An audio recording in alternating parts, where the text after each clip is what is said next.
Dear learners, Assalamu alaikum and welcome back to our another class of voice change.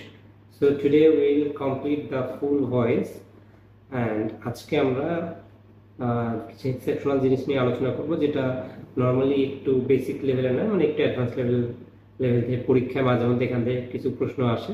So আমরা basic জিনিসগুলো জানবো। তো প্রথমেই আমরা জানবো কোইজাই প্যাসিভ বলতে কি বোঝায়। এই যে আমরা এখানে দেখতে পাচ্ছি এটাকে বলা হয় কোইজাই প্যাসিভ।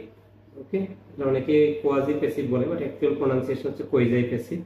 সো কোইজাই প্যাসিভের অর্থটা মানে এটার কনসেপ্ট একটু যদি বলি, মানে কিছু কিছু সেন্টেন্স আছে যেগুলোর মিনিং হচ্ছে প্যাসিভের মতো। মিনিং কিসের মতো? মিনিং হচ্ছে প্যাসিভের মতো বাট স্ট্রাকচার হচ্ছে অ্যাক্টিভের মতো। কি বললাম?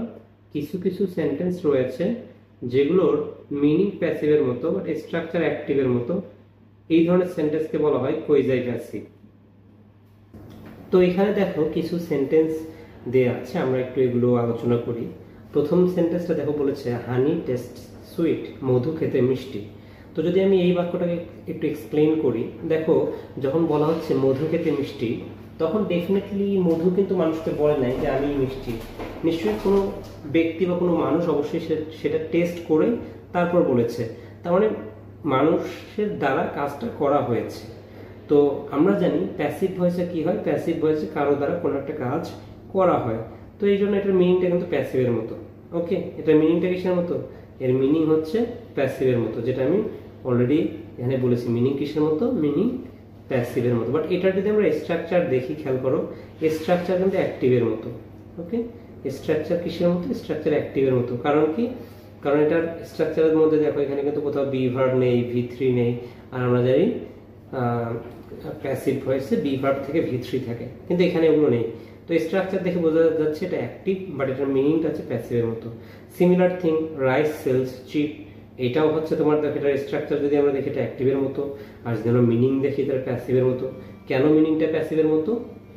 বিকজ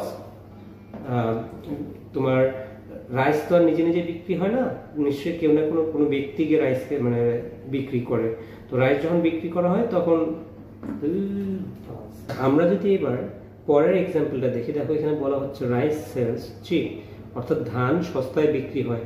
তো ধানের নিশ্চয়ই হাত পা নেই, ও নিশ্চয়ই গিয়ে বলবে না যে ভাই আমার কেউ কিনেন, ঠিক আছে?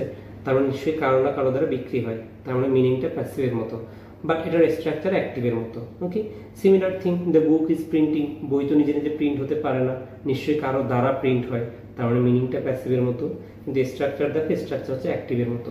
তাহলে এগুলো হচ্ছে কোইজাই প্যাসিভের এক্সাম্পল। এখন কোইজাই প্যাসিভ হচ্ছে দুই ভাবে হতে পারে। কোইজাই প্যাসিভ কত ভাবে হতে পারে? দুই ভাবে হতে পারে। একটাকে বলা হয় উইথ কমপ্লিমেন্ট আর একটাকে বলা হয় উইদাউট কমপ্লিমেন্ট। কি বললাম? উইথ কমপ্লিমেন্ট অ্যান্ড আমি একটু লিখি উইথ কমপ্লিমেন্ট। এই কমপ্লিমেন্ট মানে কিন্তু প্রশংসা না। ওকে, এই কমপ্লিমেন্ট মানে কিন্তু গ্রামারের কমপ্লিমেন্ট। আর একটা হচ্ছে উইদাউট কমপ্লিমেন্ট। আচ্ছা, আমি একটু কমপ্লিমেন্টটা কি সেটাও একটু বোঝাবো। কমপ্লিমেন্ট মানে হচ্ছে কোনো কিছু সম্পর্কে এক্সট্রা ইনফরমেশন দেওয়া বা কারোর সম্পর্কে বলা। যেমন কমপ্লিমেন্ট আবার দুই প্রকার। আচ্ছা, এটা একটু লিখে দিই, তোমরা পরবর্তীতে এটা তোমাদের কাজে লাগবে। সো কমপ্লিমেন্ট দুই প্রকার, সেগুলো কি কি? সেগুলো হচ্ছে subject complement and object complement. Complement দুই প্রকার, subject complement and object complement. Okay, subject complement কি? সাবজেক্ট কমপ্লিমেন্ট হচ্ছে সাবজেক্ট সম্পর্কে এক্সট্রা ইনফরমেশন দিবে বা সাবজেক্ট সম্পর্কে বলবে, আর অবজেক্ট কমপ্লিমেন্ট হচ্ছে অবজেক্ট সম্পর্কে বলবে। যেমন আমি যদি একটা এক্সাম্পল দেই, যেমন he is a police officer. Police officer. So এইখানে পুলিশ অফিসার ওয়ার্ডটা বেসিক্যালি এটা একটা কমপ্লিমেন্ট। কেন এটা একটা কমপ্লিমেন্ট? বিকজ এই পুলিশ অফিসার ওয়ার্ডটা হি সম্পর্কে এক্সট্রা ইনফরমেশন দিচ্ছে যে সে কি, সে একজন পুলিশ অফিসার। তাহলে এই যে এই পুলিশ অফিসারটা হচ্ছে সাবজেক্ট কমপ্লিমেন্ট। ওকে, কেন সাবজেক্ট কমপ্লিমেন্ট? কারণ এটা হচ্ছে এই সাবজেক্ট সম্পর্কে এক্সট্রা ইনফরমেশন দিচ্ছে।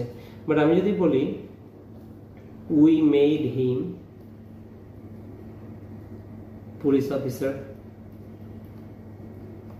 আমরা তাকে পুলিশ অফিসার বানিয়েছি। তো তুমি খেয়াল করো এই ক্ষেত্রে কিন্তু এই যে পুলিশ অফিসার যে ওয়ার্ডটা আছে এটাও একটা কমপ্লিমেন্ট, বাট এটা হচ্ছে অবজেক্ট কমপ্লিমেন্ট। কেন object complement? Because basically police officer ওয়ার্ডটা এটা হিমকে ইন্ডিকেট করছে, তাকে ইন্ডিকেট করছে। তাহলে কমপ্লিমেন্ট দুই প্রকার, সাবজেক্ট কমপ্লিমেন্ট আর অবজেক্ট কমপ্লিমেন্ট। আর আমরা যেটা নিয়ে আলোচনা করছি, আমাদের আজকের যেটা আলোচনার বিষয় সেটা হচ্ছে কি, আমরা হচ্ছে কোয়েজাই প্যাসিভ নিয়ে আলোচনা করবো। তো কোয়েজাই প্যাসিভ দুইভাবে হতে পারে, একটা হচ্ছে উইথ কমপ্লিমেন্ট, অর্থাৎ কমপ্লিমেন্ট থাকবে, আর একটাতে কমপ্লিমেন্ট থাকবে না।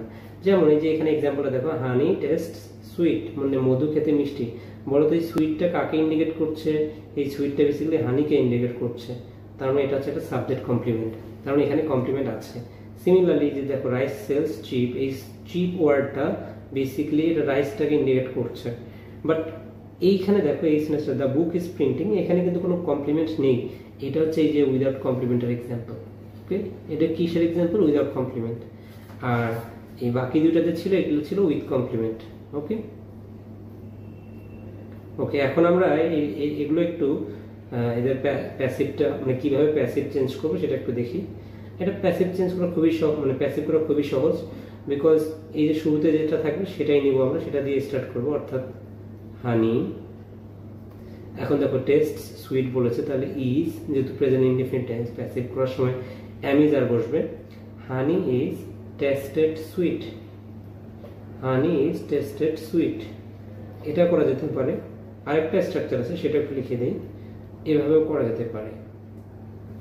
হানি is sweet when it is tested, তাহলে কি বললাম? হানি is sweet when it is tested।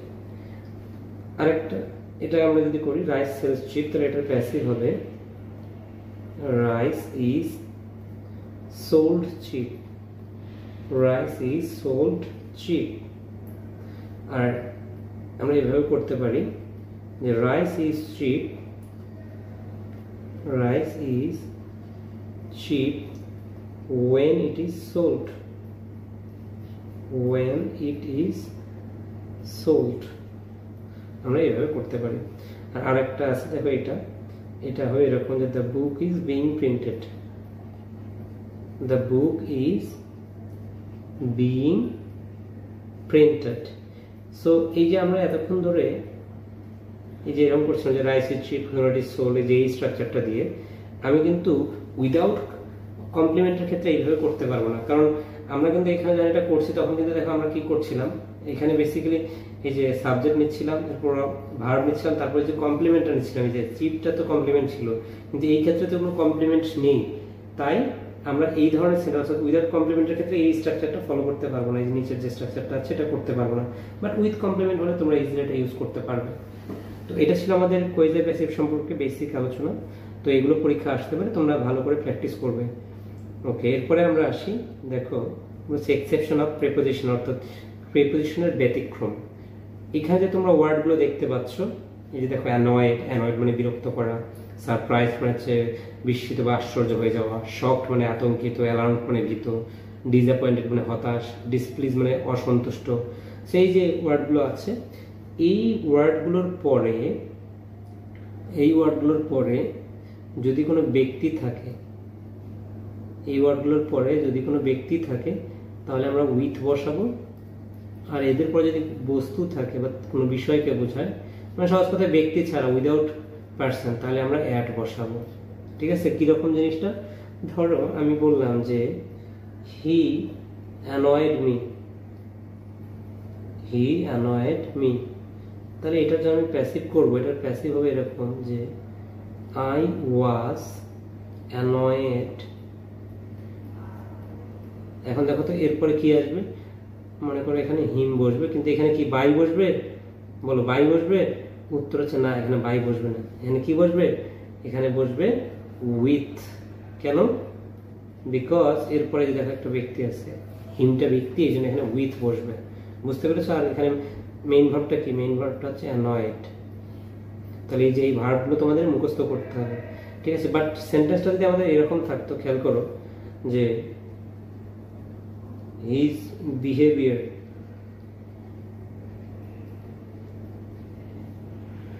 behavior annoyed me, so তখন আমি এটার প্যাসিভ এরকম হতো যে I was annoyed তখন কিন্তু উইথ হতো না, তখন হতো at his behaviour. Okay, so এখানে অ্যাট কেন হলো? উত্তর হচ্ছে এখানে দেখো হিজ বিহেভিয়ার, এটা তো আসলে ব্যক্তিকে বোঝাচ্ছে না, এই জন্য এখানে অ্যাট হয়েছে, আর তার আগে যে অ্যানয়েড মেইন ভার্বটা আছে। তো আমরা যদি আরেকটা দেখি যে হি সারপ্রাইজড আস, তাহলে এটা কি হবে? We were surprised with him. আর যদি বলে হিজ রেজাল্ট সারপ্রাইজ আস, তাহলে হবে we were surprised at his result. তো এই ক্ষেত্রে আমাদের উইথ বসে। আর এগুলো ছাড়াও আরো কিছু ক্ষেত্রে উইথ বসে, আমি যদি সেটা একটু তোমাদেরকে বলি। আরো কিছু ক্ষেত্রে উইথ বসে, সেটা হচ্ছে যদি কোনো কিছু দ্বারা পরিপূর্ণ হয়। মনে করো এইখানে একটা জিনিস, ধরো এটা একটা বস্তু, এখন এই বস্তুটা এই, আচ্ছা এটা আমি আরেকটা এক্সাম্পল দিই তোমাদের বোঝার সুবিধার্থে। মনে করো একটা গ্লাস, এই গ্লাসে পানি আছে, ঠিক আছে, এই গ্লাসটা পানি দ্বারা পরিপূর্ণ। তাহলে কোনো কিছু দ্বারা পরিপূর্ণ বোঝাতে এখানে উইথ বসবে। আমি বলি the glass is filled with water, পানি দ্বারা পরিপূর্ণ। সিমিলারলি প্যাসিভ ভয়েস করার সময় আমাদের এই জিনিসটা কাজে লাগবে। কিরকম? ধরো আমি বললাম যে লাইট ফিলস দ্য রুম, অর্থাৎ রুম ফিলস দ্য রুম, আলো রুমটাকে পরিপূর্ণ করেছে। তো এটার প্যাসিভ হবে দ্য রুম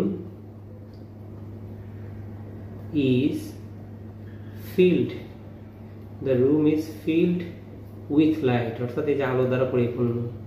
এখানে কিন্তু আর বাই হলো না, কি হলো? উইথ হলো। তাহলে এটা একটা তোমাদের কি করতে হবে, এইরকমগুলো এগুলো মুখস্থ করতে হবে। তাহলে ফিল্ডের পরে উইথ বসছে। আচ্ছা, এরপর আমরা আরেকটা এক্সাম্পল যদি নেই, যে cloud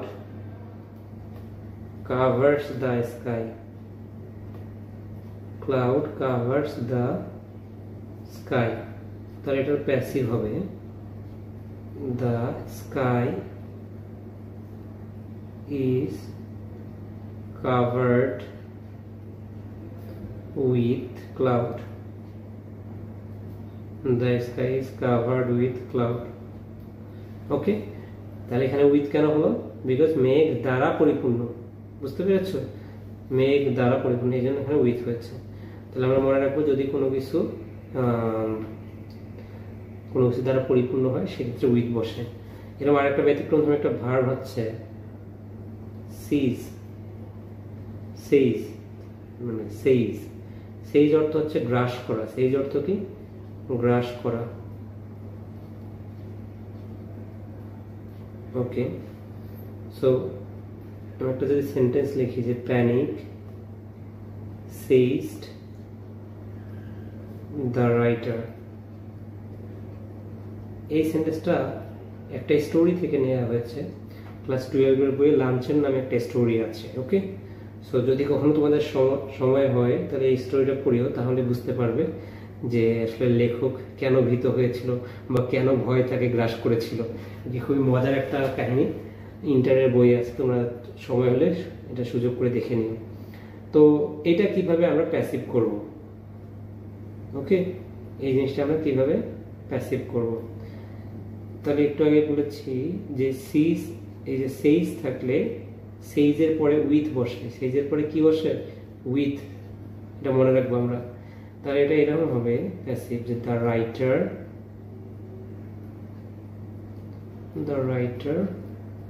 was seized with panic. Okay, the writer was seized with panic. So যে এই জিনিসটা যার, এই ভার্বটা যার মুখস্থ থাকবে না বা মনে থাকবে না যে seized এর পরে with বসে, সে কি পারবে? এটা উত্তর হচ্ছে পারবে না, কারণ সে তো বাই লিখবে।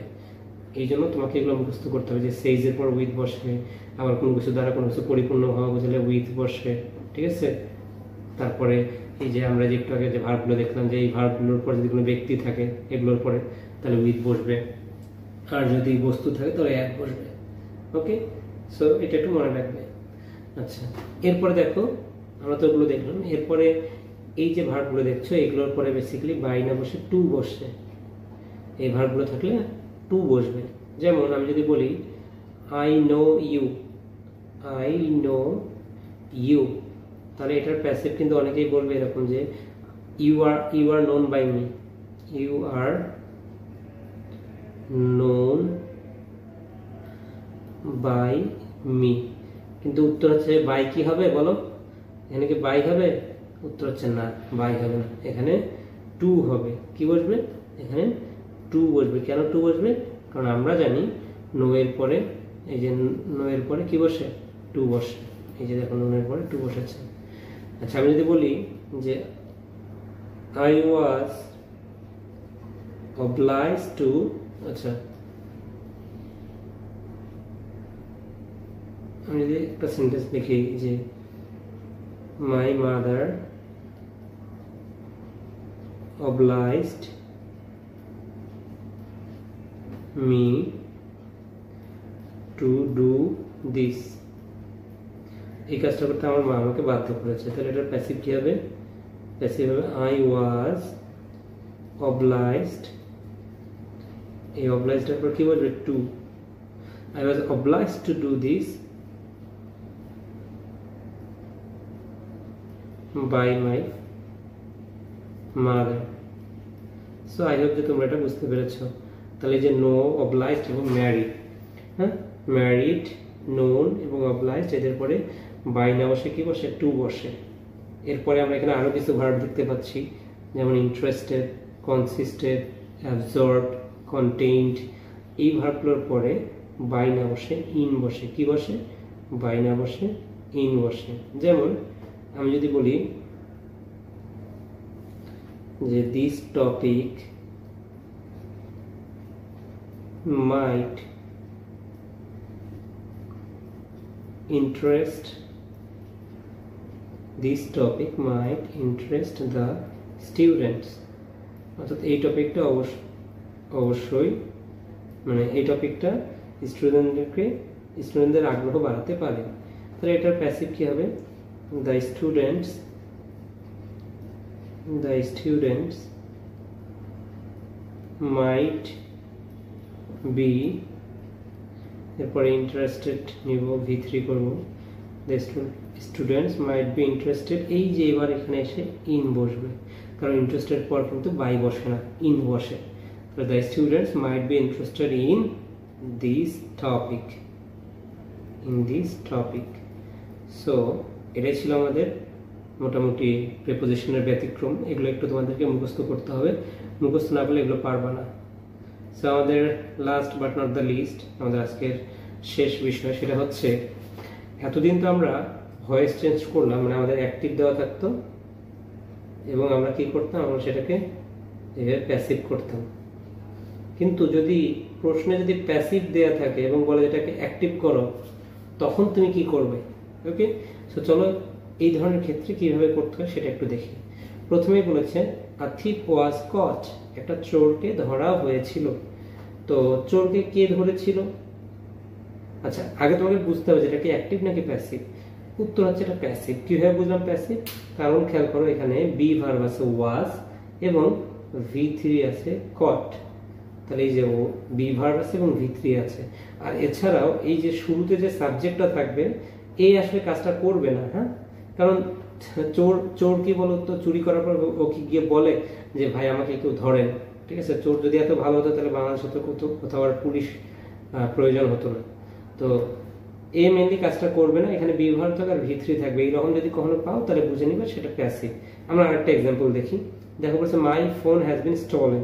তাহলে দেখো হ্যাজটা হচ্ছে অক্সিলারি ভার্ব, এরপরে যে বি ভার্ব, বিনটা বি ভার্ব, দেন এই যে বিনের পরে কি আছে? বিনের পরে যে V3, আর এই যে মাই ফোন, মানে আমার ফোন তো আর নিজে নিজে চুরি হয়নি, নিশ্চয়ই কারো দ্বারা হয়েছে, তার মানে এই ফোন কাজটি করেনি। তো এই ধরনের যে সেন্টেন্স আছে এগুলো সবই প্যাসিভ। এগুলোকে এখন যদি অ্যাক্টিভ করতে চাই তাহলে আমাদেরকে একটা এজেন্ট বা ডুয়ার বানিয়ে নিতে হবে। এখন এজেন্ট কি? এজেন্ট মানে যে কাজটা করেছে বা যে কাজটা করে। ঠিক আছে, যেমন এখানে বলেছে আ থিফ ওয়াজ কট, মানে পুলিশ, মানে চোরকে ধরা হয়েছিল। এখন কথা হচ্ছে চোরকে কে ধরে? উত্তর হচ্ছে চোরকে পুলিশ ধরে। তাহলে আমরা লিখতে পারি police caught the thief, police caught the thief, okay, police caught the thief। এখন এখানে মানে আমি কট কেন লিখলাম, দেখো তো এখানে কট কেন লিখলাম, বিকজ এখানে দেখো প্যাসিভের সময় এখানে ওয়াজ ছিল, আর আমরা জানি প্যাসিভের ক্ষেত্রে ওয়াজ আর কখন বসতো, যদি অ্যাক্টিভে পাস্ট ইনডিফিনিট থাকে। তো ওই জন্য আমাকে যেহেতু ওয়াজ আর আছে তাই অ্যাক্টিভে পাস্ট ইনডিফিনিট করতে হবে। পরের সেন্টেন্সটা দেখি আমরা, দেখো বলছে my phone has been stolen. আচ্ছা এখানে আরেকটা জিনিস বলি, এখন অনেকেই বলতে পারে যে স্যার আমি মানে পুলিশ না দিয়ে আমি যদি পিপল দিই তাহলে হবে কিনা, উত্তর হচ্ছে হ্যাঁ হবে, মানে কাজটা যে করে এরকম একজনের নাম দিতে হবে আর কি। এরপরে দেখো এখানে বলছে my phone has been stolen, মানে আমার ফোনটা চুরি হয়েছে, তাহলে আমি বলতে পারি যে someone has stolen my phone, someone has stolen my phone, আমার ফোন কেউ চুরি করেছে। আচ্ছা এই যে দেখো হ্যাজ বসলো, এরপরে V3 বসলো, তারপরে অবজেক্ট। তো আমি এখানে সামওয়ান কেন, বিকজ আমি জানি আসলে কাজটা কে করেছে এই জন্য। এরপরে আসছি এখানে দেখো বলেছে English is spoken all over the world, তাহলে এটা অ্যাক্টিভ হবে people speak English all over the world, people speak English all over the world, all over the world. ওকে, আমরা যদি পরের সেন্টেন্সটা দেখি, বলেছে television was not invented overnight, television রাতারাতি আবিষ্কার হয়নি, তাহলে এটা কে আবিষ্কার করেনি, সায়েন্টিস্টরা, বিজ্ঞানীরা, তাহলে সায়েন্টিস্ট ডিডেন্ট, এখন ডিডেন্ট কেন হলো, বিকজ ওয়াজ আছে আর প্যাসিভ ওয়াজ থাকলে অ্যাক্টিভেট পাস্ট ইনডিফিনিট হয়, তাহলে সায়েন্টিস্ট ডিডেন্ট ইনভেন্ট। এখন কি আবিষ্কার করেন, টেলিভিশন, তাহলে টেলিভিশন ওভারনাইট। ওকে, আচ্ছা এবার আসি, এখানে বলছে Rome was not built in a day, তাহলে এখানে আমরা লিখতে পারি people did not build Rome in a day, built Rome in a day, people did not build Rome in a day। So এখানে দেখো did not বসেছে কেন, because এখানে was not আছে। আচ্ছা এখানে একটা কোশ্চেন আমি যদি তোমাকে বলি, দেখো যে এখানে আমি পিপল বলতে কোন পিপলকে বোঝাচ্ছি, কোন দেশের পিপলকে, আমি অবশ্যই মানে রোমের মানুষদেরকে বলতেছি, তো রোমের মানুষকে আমি রোমান্স বলতে পারি না, তাহলে আমি কিন্তু চাইলে এভাবেও লিখতে পারি যে রোমান্স বলতে রোমানরা, ঠিক আছে, প্রাচীন রোমে যারা বাস করতো তাদের কথা বলা হচ্ছে, যে romance did not build Rome in a day. Okay, তো এই ছিল আর কি আমাদের ভয়েসের বেসিক থেকে অ্যাডভান্সের খুঁটিনাটি সব কিছু, তো আমরা সবই আলোচনা করেছি এবং আমি চেষ্টা করছি তোমাদেরকে সবকিছু একদম খুঁটিনাটি বোঝানোর। এরপরে যদি প্রবলেম হয় তাহলে ডেফিনেটলি আমাদেরকে নক করবে, তবে আই থিঙ্ক আজকের ক্লাসের পর থেকে আর কোনো ভয়েসের প্রবলেম হবে না এবং তুমি যে কোনো জায়গায় at least active to passive to active এগুলো করতে পারবে। ওকে, এবং এটা কিন্তু রেগুলার প্র্যাকটিস করতে হবে, তুমি যদি রেগুলার প্র্যাকটিস না করো তাহলে কিন্তু কোনো লাভ হবে না। ওকে, সো ঠিক আছে, সবাই ভালো থাকো, আল্লাহ হাফেজ।